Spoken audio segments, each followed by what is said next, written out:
అండి. మా husband chicken తీసుకొచ్చారు. మొగలై బిర్యానీ చేయాలంట. తనెప్పుడో తిన్నారంట. అప్పటి నుంచి బావుంది. ఒకసారి చెయ్యి అని చెప్పారు. నేనెప్పుడు ట్రై చేయలేదు. ఇదే ఫస్ట్ టైమ్ ట్రై చేస్తున్నాను. మరి వాళ్ళు చెప్పిన తర్వాత వాళ్ళు ఆర్డర్ చేసిన తర్వాత మనం చేయకుండా ఉండగలమా చెప్పండి. అందుకే కొంచెం చికెన్ తీసుకురండి. ఒకసారి ట్రై చేస్తాను అని చెప్పి ట్రై చేస్తున్నాను.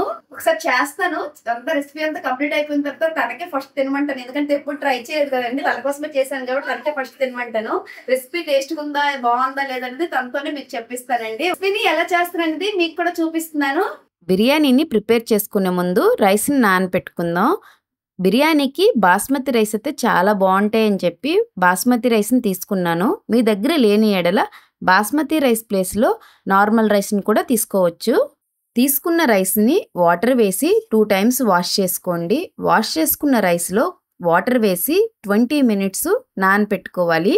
ఇప్పుడు చికెన్ ఫ్రై చేసుకుందాం. ముందుగా ఒక కడాయి తీసుకొని 1 టేబుల్ స్పూన్ ఆయిల్ వేసి అది హీట్ అయిన తర్వాత కట్ చేసుకున్న ఉల్లిపాయ ముక్కలు, మీకు ఎంత స్పైసీలో కావాలంటే అంత స్పైసీలో పచ్చిమిర్చిని కట్ చేసి వేసుకోవాలి. వేసుకున్న ఈ రెండింటిని లైట్ గోల్డెన్ బ్రౌన్ కలర్ వచ్చేదాకా ఫ్రై చేసుకోవాలి. అది కొంచెం ఫ్రై అయిన తర్వాత 1 టేబుల్ స్పూన్ అల్లం వెల్లుల్లి పేస్ట్ వేసి పచ్చివాసన పోయినంత వరకు ఫ్రై చేసుకోవాలి. వేసుకున్న 3 బాగా ఫ్రై అయిన తర్వాత ముందుగా కడిగి పెట్టుకున్న చికెన్ వేసి ఒకసారి కలిపి మూత పెట్టుకొని లో ఫ్లేమ్ లో కుక్ చేసుకోవాలి. చూసారు కదండి, లో ఫ్లేమ్ మీద చికెన్ కుక్ చేసుకోవడం వల్ల చికెన్ నుంచి చాలా వాటర్ వచ్చింది. ఈ వాటర్ తోనే చికెన్ బాగా కుక్ అయిపోద్ది. ఎక్స్ట్రా వాటర్ కూడా మనం వేయాల్సిన అవసరం లేదు. చాలా పర్ఫెక్ట్ గా కుక్ అయిపోద్ది. చికెన్ లో వాటర్ ఉంటుండగానే కారం వేసుకోవాలి. ముందు పచ్చిమిర్చి యాడ్ చేసాం కదా, దానికి తగ్గట్టు కారం వేసుకోవాలి. అలాగే ధనియాల జీరా mix powder, garam masala, chicken masala, పసుపు, టేస్ట్ కి తగినంత సాల్ట్ వేసి వేసుకున్న ప్రతిదీ చికెన్ కి పట్టేటట్టు కలుపుకోవాలి. అన్నీ బాగా కలిసిన తర్వాత మూత పెట్టి ఫ్రై చేసుకోండి. మొగలై బిర్యానీ అంటే కంపల్సరిగా ఎగ్ అనేది యాడ్ చేస్తారు. ఇప్పుడు ఎగ్ మిశ్రమాన్ని ప్రిపేర్ చేసుకుందాం. 1/2 kg చికెన్ కి 2 eggs తీసుకుంటున్నాను. తీసుకున్న ఎగ్ మిశ్రమంలో సాల్ట్ వేసి అంతా కలిసేటట్టు బాగా మిక్స్ చేసుకోవాలి. చికెన్ ఆల్రెడీ బాగా ఫ్రై అయిపోయింది. ఇప్పుడు ఫ్రై అయిన దాంట్లో మనం ఎగ్ మిశ్రమాన్ని వేసి లైట్ గా ఫ్రై చేసుకుందాం. ఎగ్ బాగా ఫ్రై అయిపోయిన తర్వాత పక్కన పెట్టేసుకుందాం. ఒకసారి చికెన్ చూడండి ఎంత బాగా ఫ్రై అయ్యిందో.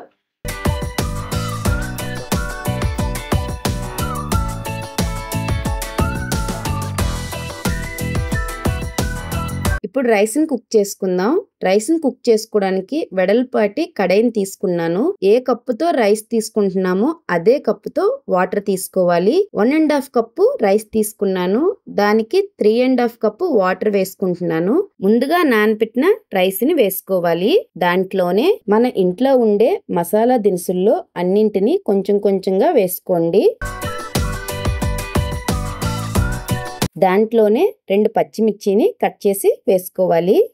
అలాగే కొంచెం కొత్తిమీర, బిర్యానీ మసాలా కూడా వేసుకోవాలి. అలాగే రైస్ అనేది పొడి పొడిగా కుక్ అవ్వడానికి 2 టేబుల్ స్పూన్ ఆయిల్ కూడా వేసుకోండి. వేసుకున్న అన్నింటినీ ఒకసారి కలిసేటట్టు కలుపుకోవాలి.